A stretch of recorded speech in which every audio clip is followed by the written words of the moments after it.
The international organization called the World Health Organization have proposed plans to introduce a new pandemic treaty, which would enable them to instruct countries into lockdown and possible forced vaccination for all sovereign citizens around the world. In the UK, we have only one member of the British Parliament who has been loyal and brave enough to speak up in Parliament and various public platforms and events to try raise people's awareness of these dystopian plans. His name is Andrew Bridgen. A former Conservative Party member until his party expelled him for performing his duty as a representative for his constituents and fellow citizens of the UK. His noble efforts have encouraged more than 156,000 electors to petition Parliament for a debate on this proposed pandemic treaty. The debate took place on 17 April 2023. From his speech during the debate in Parliament, I have tried to relay some of the important facts and truths using this video, to try raise awareness of these plans to remove our sovereignty and usher in a top-down approach to their possible declared health emergency that will entrap us in a dystopian international system should they succeed. This treaty must be viewed in conjunction with the proposed amendments to the international health regulations. The World Health Organization is domiciled in Geneva and so has special status. Its employees are exempt from tax and they and their families all have diplomatic immunity. An unelected and unaccountable supranational body. The World Health Organization is set up with a so-called World Health Assembly. They meet annually in Geneva. The World Health Assembly is the legislative and supreme decision-making body of the World Health Organization. It elects the Secretary-General and the Executive Board, and votes on the policies of the World Health Organization. Hash Vardhan is the current chairperson. Let's take a little look at his background. Hash Vardhan resigned from his previous position as the health minister to the Indian government. The Indian Medical Association had objected to Vardhan's endorsing a fabricated and unscientific product called Coronil, that he was trying to have released onto the population of India. He is now the chairperson of the World Health Assembly. Failing upwards, as Mr. Bridgen accurately describes it. The World Health Organization is governed by its member states, implementing health policies in the interests of the people, respecting the sovereignty and rule of law under Article 3 of the International Health Regulations.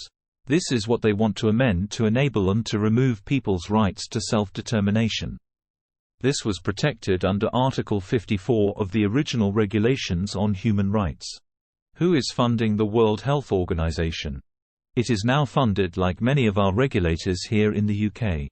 The Medicines and Healthcare Products Regulatory Agency is 86% funded by industry sources, and Joint Committee on Vaccination and Immunization, its members' personnel declarations, declared more than £1 billion of interests in Big Pharma. The thing it was set up to regulate. Undermining public confidence. The World Health Organization is no longer funded by its member states. It is now 86% funded by external sources. The second largest donor is the Bill and Melinda Gates Foundation, who are also the largest investors in pharmaceuticals and experimental mRNA technology that proved so profitable for those who proposed it and produced it during the last pandemic. Contributing member states to World Health Organization funds have been capped at 16% of World Health Organization's total budget.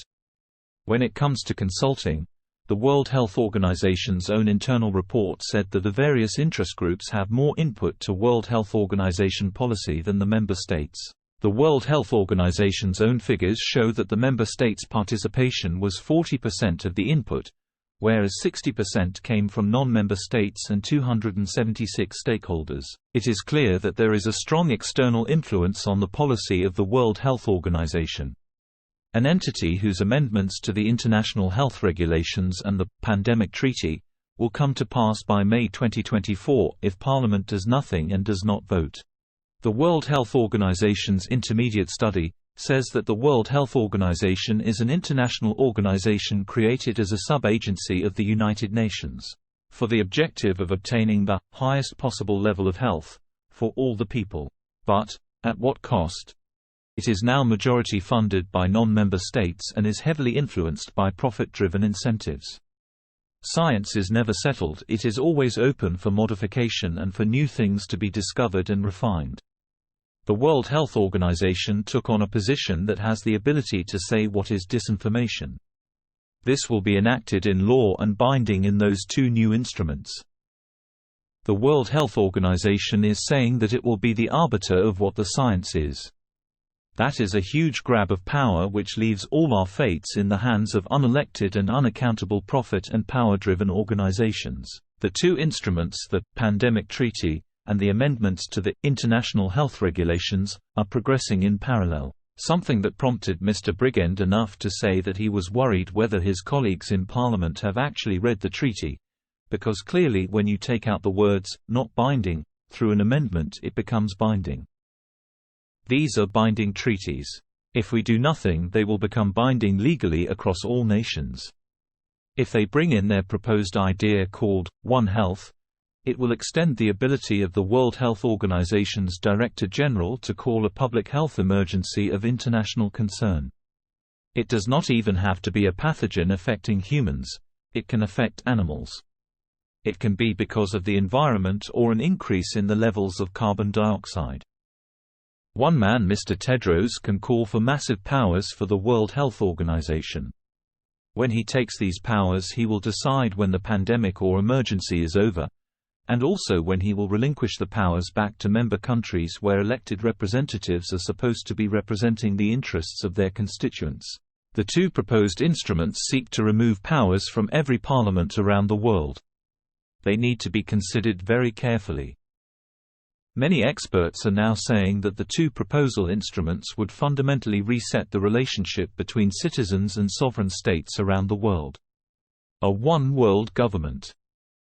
The proposed treaties would take away all the protections that being in a democracy offers, and they would take away Article 3 of the original World Health Organization Constitution, which is about respect for human rights and dignity. It would be foolish not to see that pharmaceutical giants have huge influence over the direction of the World Health Organization with their lobbying power. The World Health Organization let us down over the recent pandemic in its response. In January 2020 it was telling us that there was no person-to-person transmission of the virus. That was wrong. It then prescribed lockdowns and mass vaccination during the pandemic, which drove mutations. The EU thinks that we need to strengthen all this. Not only will the World Health Organization be allowed to have a department of misinformation which will be the arbiter of what the truth is during a claimed emergency, but the EU will adopt exactly the same policy and have its own such department, so that during a pandemic there will be only one version of the truth. The One Health approach is a whole society approach. The World Health Organization will have the ability to mobilize every aspect of our society. Once it calls these emergencies, it will be able to keep them going. It will have control over absolutely every aspect of our citizens' rights. Of course, were we to give away such powers, we should have a referendum. Because sovereignty belongs to the people. We have until May 2024 to have our say on whether or not we relinquish our sovereignty to the World Health Organization. I hope this video has given you some insight into the impending possible disaster facing us if our politicians hand over power to this unelected and unaccountable international body. We must write to our MPs and congressmen to make our voices heard if we do not wish to be usurped by these dangerous people. Thanks for watching. Please leave your comments and questions below and share the video to help enlighten others before it is too late to have our say.